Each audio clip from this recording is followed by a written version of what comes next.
से कान्हा का जन्म हुआ है ना, मैं तब से देख रही हूँ।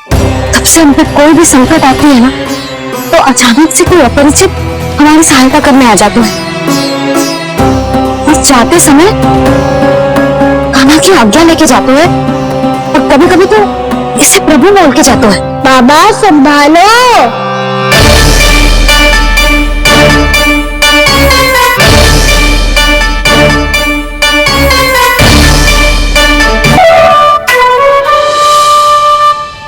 जब से कान्हा का जन्म हुआ है ना, मैं तब से देख रही हूँ। तब से हम पे कोई भी संकट आती है ना, तो अचानक से कोई अपरिचित हमारी सहायता करने आ जाते हैं। और चाहते समय कान्हा की आज्ञा लेके जाते हैं, और कभी कभी तो इसे प्रभु बोल के जाते हैं। बाबा संभालो। यशोदा, इस जानकी को चढ़ो है और विचित्र विचार तुम्हारे मन में है। अरे सब जानते हैं कि हमारा परिवार राजसी, तुम्हें पता ना चलते हो पर हमारे कान्हा को सब राजकुमार ही समझते हैं देखकर, इसीलिए उसे सम्मान देने के लिए सब ऐसा ही करते हैं, और कोई बात नहीं।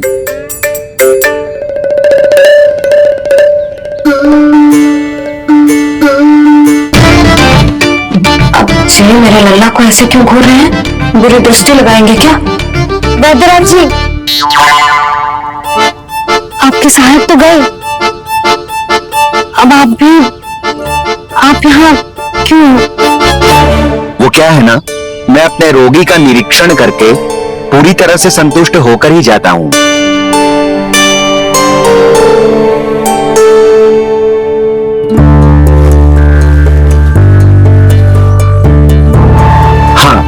संकेत तो अच्छे हैं, कल सुबह तक बिल्कुल ठीक हो जाएगी। धन्यवाद वैद्य जी।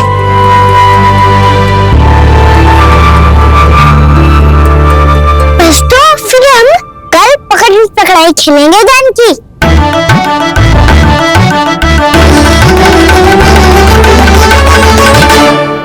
भानु, बंसी, जाकर उस क्षेत्र के चारों ओर ताड़ बनवा दो और वहां सूचना पट्ट भी लगा देना, ताकि जानकी के साथ जो हुआ है वो किसी और के साथ ना हो। शीघ्र जाओ। जी ठीक है।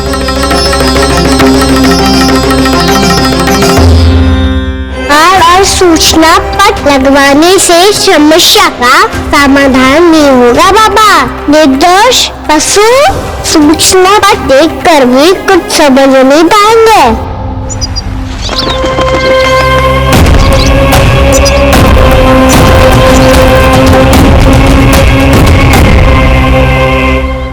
तो तुम्हारे कहने का अर्थ यह है कि व्योमासुर मारा जा चुका है, और वो बालक अब भी जीवित है। हाँ महाराज, मैंने गोप बालकों को कहते सुना था कि कृष्ण ने छलिया को मोक्ष दे दिया है, पर वृंदावन सुरक्षित नहीं है महाराज। वो एक बहुत बड़ी समस्या से जूझ रहे हैं। कैसी समस्या? गांव के निकट क्षेत्र में किसी विषैले सर्प का निवास है। उसके विष का प्रभाव इतना भयानक है महाराज, जैसे विष ना हो, स्वयं हलाहल हो। मेरी कोई भी औषधि रोगी का उपचार नहीं कर पा रही थी।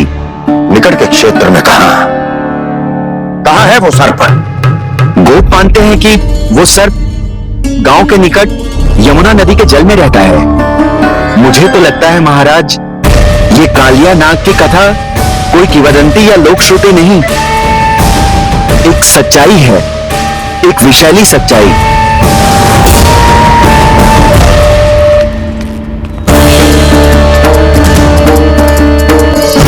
कालिया का सामना होने का समय आ गया है, वो उससे पहले मुझे बुलाना होगा उन्हें।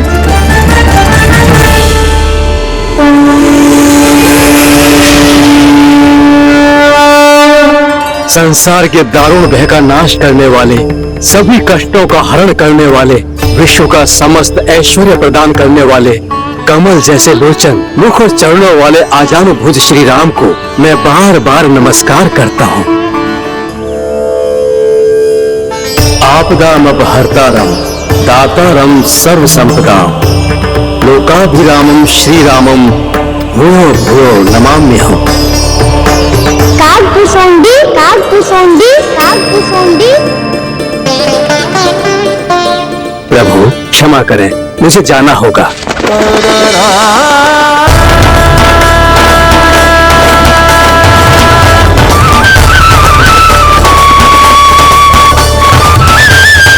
प्रणाम प्रभु। अनेक बार मैं आपके दर्शनों के लिए आया प्रभु।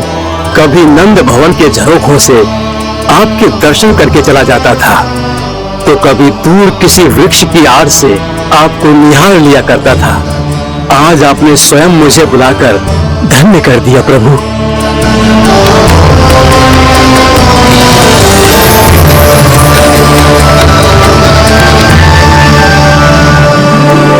मैंने आपको यहाँ एक विशेष कारण से बुलाया है। आपके श्राद्ध से इस कालियानाग को मुक्त करने का समय आ गया है। ये तो बहुत ही उत्तम समाचार है प्रभु।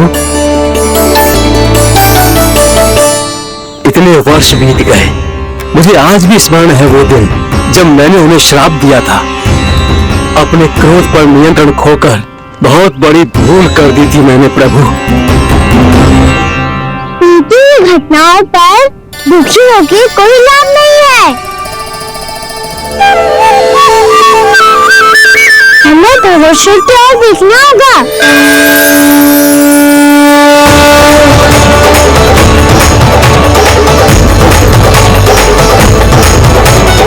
आदेश कीजिए प्रभु, क्या आज्ञा है आपकी? जब मैं कालियानाग का सामना करने जाऊं, तो आप यही रहेगा। आपको अपने आप पता चल जाएगा कि कब क्या करना है। और हाँ, लौटते जाते समय नारद मुनि से कहिएगा, वो आकर मुझसे भेंट करे। अवश्य प्रभु, प्रणाम।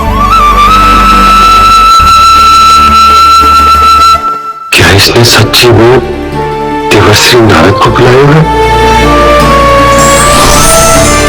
नारायण नारायण। आपको संदेश भेजने की आवश्यकता नहीं थी, आप स्मरण करते और मैं चला आता। मेरा कल्याण है नारद।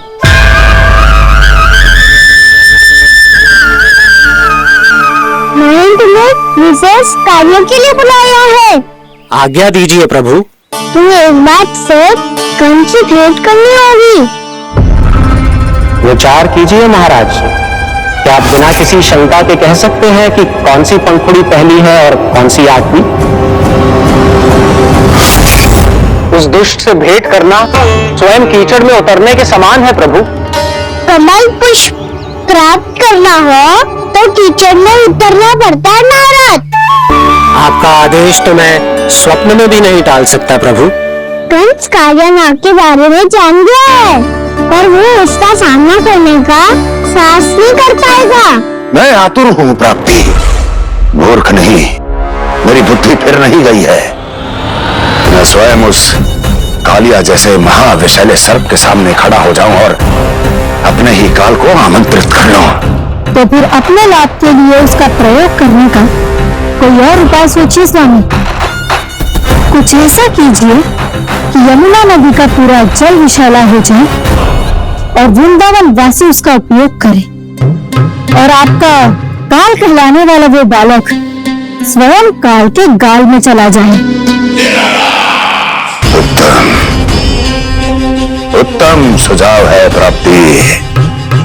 अब मुझे उस कालिया तक पहुंचने का मार्ग ढूंढना होगा, उसको विवश करने का कोई उपाय ढूंढना होगा, क्योंकि व्यक्तिगत रूप से उससे भेंट करना असंभव है। असंभव। आप सही कह रहे हैं प्रभु। कंस में इतना सामर्थ्य नहीं कि वो कालिया नाग का सामना स्वयं कर सके। वैसे तो कालिया गरुड़ देव का भी सम्मान नहीं करता, तो फिर वो कंस का सम्मान क्यों करेगा भला? नहीं करेगा, पर कंस तुम्हारा सम्मान अवश्य करेगा नारद। तुम्हारी बातें भी सुनेगा और मानेगा भी।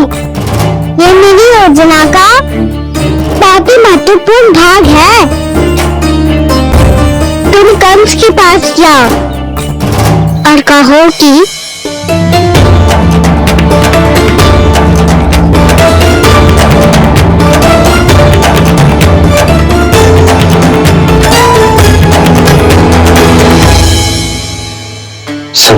ये माता पिता को तीर्थ का सौभाग्य दिलाती, पर मेरा लल्ला कितना महान कि उसने हमारे घर को ही तीर्थ बना दिया।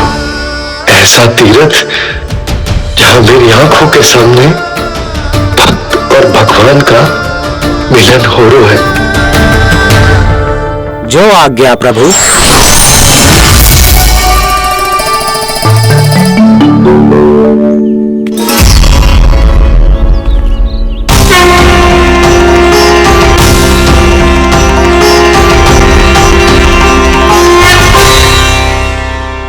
बाबा, कान्हा, ये सब क्या चल रहा है? पहले काक भुसुंडी जी और फिर ये नारद जी, क्या योजना बना रहे हो तुम? कान्हा, बताना लल्ला, क्या सोच रहे हो तू? कान्हा देख, अगर तुझे अपने बाबा को ना बताना हो ना, अपने भक्त को बता दे। क्या सोच रहे हो लल्ला? क्या करने वाले हो आप?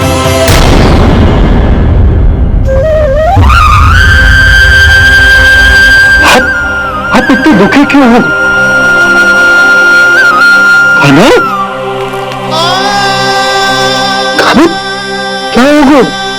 तुमकी मुझे आवाज हो जाए बाबा, समय आने वाला है। कौन सा समय आने वाला है लल्ला? ये सब कुछ बदलने वाला है। भैया को मेरे सत्य पता चल जाएगा बाबा।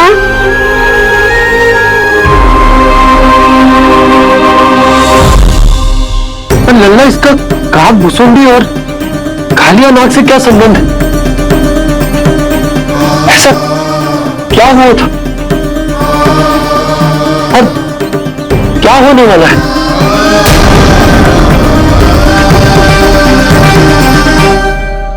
जो होने वाला है बाबा, उसका संबंध उससे है जो सैकड़ों वर्ष पहले हुआ था। महर्षि भृगु के एक वंशज थे, वेदथिरा मुनि, जो विंध्याचल की पहाड़ियों में साधना कर रहे थे। तभी वहाँ अश्वसीरा नाम के एक दूसरे मुनि आमंत्रण के बिना ही आ गए। कितना सुंदर और शांतिपूर्ण आश्रम है। यहाँ प्रभु की साधना करने में बहुत आनंद आएगा। गए अश्वसीरा मुनि उपस्थिति के कारण होने वाले व्यवधान से बाध्य होकर वेदथिरा मुनि ने अपनी आंखें खोली। कौन हो तुम और यहाँ क्या कर रहे हो? आपके आश्रम में बहुत शांति है मुनिवर। साधना करने के लिए बहुत ही उत्तम स्थान है ये। मैं चाहता हूँ कि मैं भी यहाँ। आप यहाँ साधना करना चाहते हैं, लेकिन इतना भी नहीं जानते कि किसी के आश्रम में प्रवेश करने से पहले उसकी आज्ञा लेनी चाहिए। आप ये भी नहीं जानते कि यदि कोई यज्ञ कर रहा हो तो बिना अनुमति के वहां प्रवेश करने से उसकी यज्ञ साधना भंग हो सकती है। आप क्या साधना करेंगे मुनि? आप तो साधना के योग्य ही नहीं हैं। इतना अपमान! एक मुनि के मुख से इतने कड़वे शब्द शोभा नहीं देते। मैं तुम्हें श्राप देता हूँ, जितनी विषैली तुम्हारी जिह्वा है उतने ही विषैले सर्प बन जाओ तुम। और ऐसा सर्प जो सांस भी ले तो निकट का वातावरण दूषित हो जाए। तुम्हारे इस दुस्साहस के लिए मैं तुम्हें श्राप देता हूँ कि तुम अभी इसी क्षण कौवा बन जाओ, और ऐसा कौवा जो कांव कांव करके अनर्गल प्रलाप करता रहे।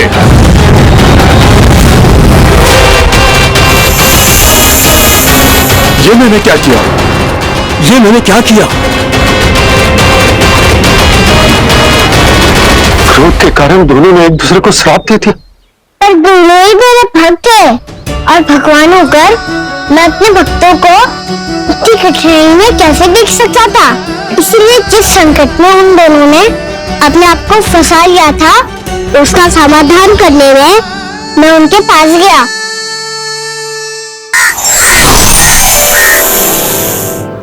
देखिए ना प्रभु, ये क्या हो गया हमसे? हमारी रक्षा कीजिए प्रभु, मार्ग दिखाइए हमें। क्रोध पर नियंत्रण ना होने के कारण आप दोनों ने एक दूसरे को बहुत ही भीषण संकट में डाल दिया है। अब दोनों ही तपस्वी, तप के बल से दिए गए आपके श्राप को लौटाना भी संभव नहीं है। प्रभु कोई तो उपाय होगा, हम आपके शरण में हैं प्रभु। अपराध तो हमसे हुआ है प्रभु, पर अब आपसे ही आशा है। कुछ ऐसा कीजिए भक्त वत्सल, जिससे हम दोनों के श्राप का प्रभाव कुछ कम हो जाए। आप दोनों ही मेरे भक्त हैं, इसलिए आपकी पीड़ा का निवारण करने का एक उपाय है मेरे पास। वेद शिरोमणि, जब आप कालिया नाग बनेंगे तो आपको मेरे चरणों को अपने शीश पर धारण करने का सौभाग्य मिलेगा। और अश्र शिरोमणि, आप काग योनि होने के बाद भी आप श्रेष्ठतम ज्ञान और सर्वाधिक यौगिक सिद्धियों के स्वामी होंगे और प्रवचन दिया करेंगे। इसके बाद अश्वशिरा मुनि काक भुसुंडी बन गए, जिन्होंने आगे चलकर स्वयं गरुड़ देव को रामायण सुनाई। और मुनि वेदशिरा, महर्षि कश्यप और देवी कत्रियों के पुत्र कालियानाग बनकर जल में। अरे वही कालियानाग जमराज्य में, जिनके कारण जानकी के प्राण लगभग चले ही गए थे। अब कालियानाग को उचित स्थान पर भेजने का समय आ गया है बाबा। और ये तो अच्छी बात है कान्हा, वेद शिरा मुनि को दिया हुआ तुम्हारा वचन भी पूरा हो जाएगा, जमुना जी की शुद्धि भी हो जाएगी। इस सब के बाद भी तुम दुखी क्यों हो? क्योंकि इसके बाद मैया के सामने मेरा रहस्य खुल जाएगा बाबा। उन्हें पता चल जाएगा कि उनका बालक कोई साधारण बालक ना है। भविष्य में जो होने वाला है उसे सबके सामने घटने से रोकना मेरे लिए भी संभव ना होगा। मैया को सब पता चल जाएगा। क्या पता चल जाएगा रे मुझे?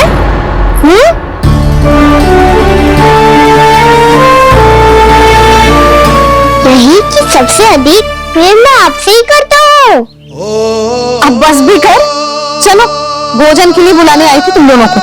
भूखा थोड़े ना रहने दूंगी अपने नन्ना को, मेरा नन्ना दुर्बल हो जाएगा ना। आप खिलाओगे तो खाऊंगा। हाँ ठीक है, मैं ही खिलाऊंगी। अब चल आओ जी, चल।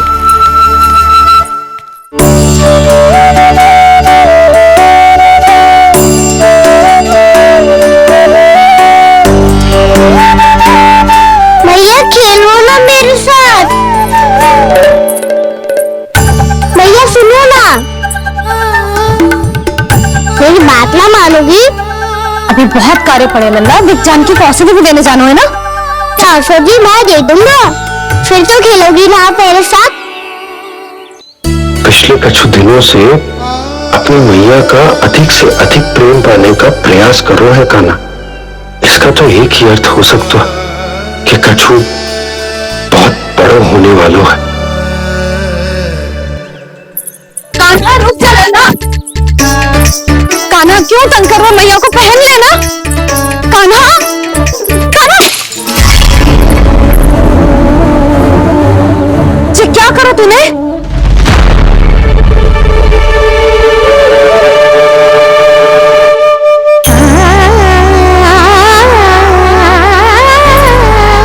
अच्छा ठीक है, अब मुंह लटकाने की आवश्यकता ना है। ये ले।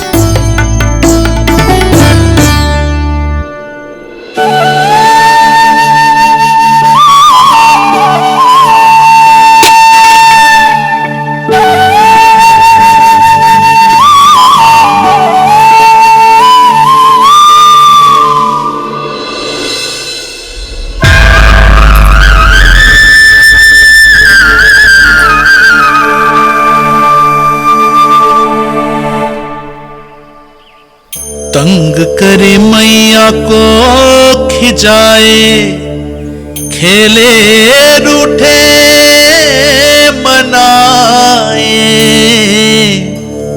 लीला अनोखी करके शरारत, कान्हा दंड भी पाए।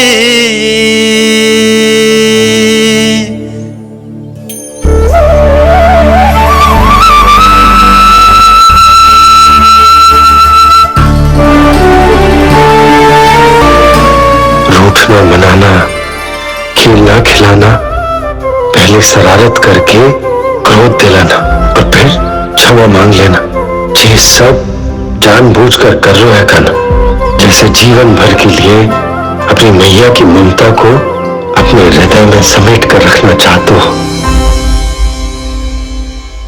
कैसे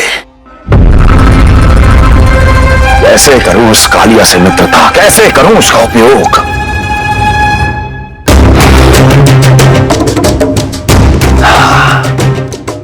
उस पर आक्रमण कर देता हूं और उसे किसी ना किसी तरह से यह विश्वास दिला देता हूं कि यह आक्रमण उस विष्णु अवतार ने किया है।